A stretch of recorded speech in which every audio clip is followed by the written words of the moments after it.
यह कहानी एक डायन की है। काली डायन इस कहानी का नाम है। दोस्तों, मैंने यह कहानी बनाकर नहीं लिखी। यह कहानी एक सचमुच की घटना है जो कि मैंने अपनी दादी से सुनी है और बहुत पुरानी है। कुछ लोगों का मानना है कि भूतों का कोई अस्तित्व नहीं होता है। आप लोग जानते हैं, भगवान का अस्तित्व होता है। तो भूतों का क्यों नहीं? सभी ने रामायण और महाभारत जैसे ग्रंथों में पढ़ा या किसी से सुना होगा कि भगवान जब इस धरती पर थे तब भी भूत पिशाच हुआ करते थे। भगवान निराकार है। निराकार का अर्थ होता है जिसका कोई आकार नहीं होता। जो लोग जिस रूप में भगवान को पूजते हैं, भगवान उसी रूप में उसे दिखाई देते हैं। तो प्रेम से बोलिए भक्त और भगवान की जय। और समय व्यर्थ न करते हुए मैं आपको अपनी कहानी की ओर ले चलता हूँ। बहुत पुरानी बात है। तब पानी के ज्यादा साधन नहीं हुआ करते। लोग कुएं, बावड़ी, तालाब आदि से पानी पिया करते थे। तो यह कहानी भी एक तालाब की है जो कि उस काली डायन के जादू से अमृत से जहर बन गया था। यह डायन कैसे बनी, कैसे इस तालाब का पानी विष बन गया, मैं यह कहानी आपको बताता हूँ। एक गांव में एक औरत के कोई बच्चा नहीं था। वह औरत गांव के मुखिया की पत्नी थी। उसके शादी को काफी समय हो गया था।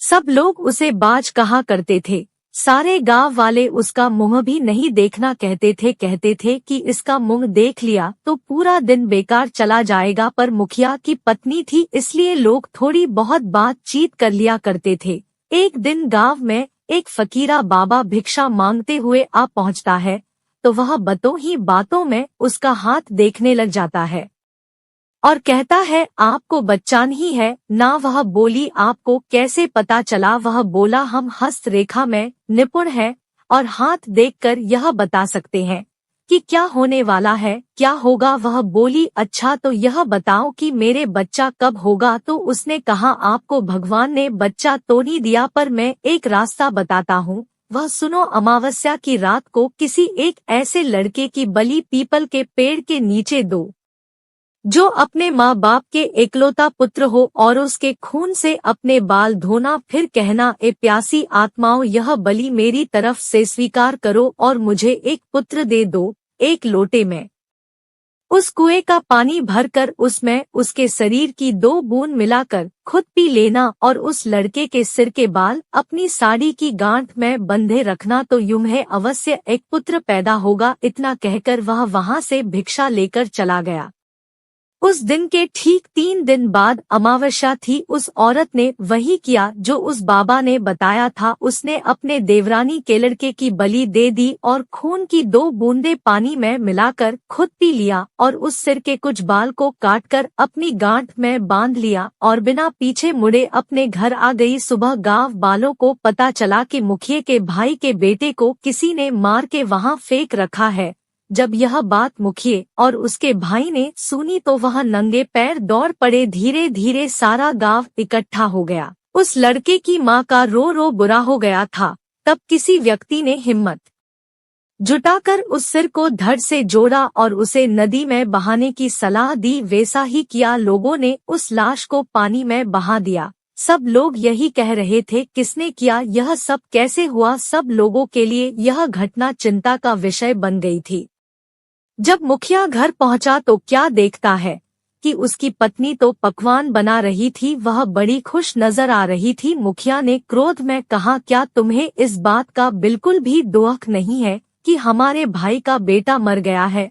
वह पहले ऐसी नजरों से देखी जैसे कि उसे मार ही डालेगी। फिर कहने लगी, लड़का उसका मरा है, मेरा नहीं, मैं क्यों शोक मनाऊं? और हंसने लगी और कहने लगी, तुम पागल हो, तुम्हें तो खुश होना चाहिए कि अब तुम्हारे भी एक पुत्र आने वाला है और यह जानकर और खुशी होगी कि वह इस जायदाद का अकेला वारिस होगा। हाँ हाँ हाँ, वह फिर ऐसे हंसी।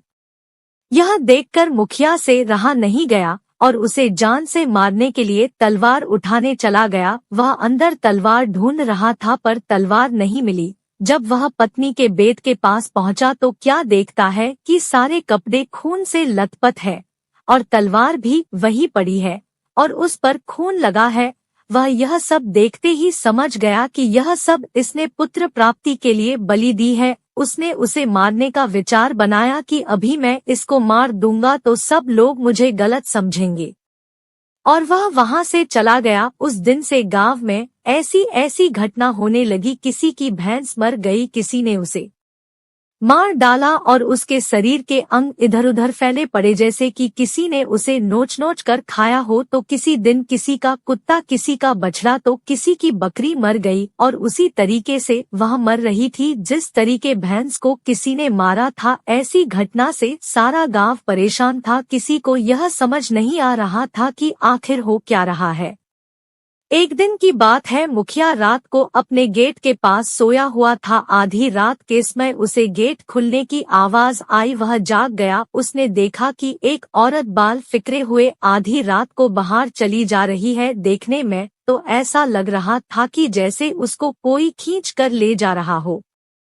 भादो अगस्त की काली रात थी। चारों तरफ से आवाजें आ रही थी, कहीं शियार तो कहीं कुत्ते भौंकते। ऐसा लग रहा था उसे कि जैसे यह रात जाने क्या क़यामत ढाएगी। अचानक उसे एक गाय के बछड़े के रंभाने की आवाज आई। वह समझ गया, हो न हो यही सारे गांव की बर्बादी का कारण है। मुखिया के दिमाग में एक आइडिया आया कि क्यों न मैं चलकर देखूं कि यह कहाँ जाती है। वह उठकर चल दिया। उसने आगे चल के क्या देखा कि पड़ोसी के गाय का बछड़ा का कटा हुआ मुंड पड़ा है और उसके धड़ को वह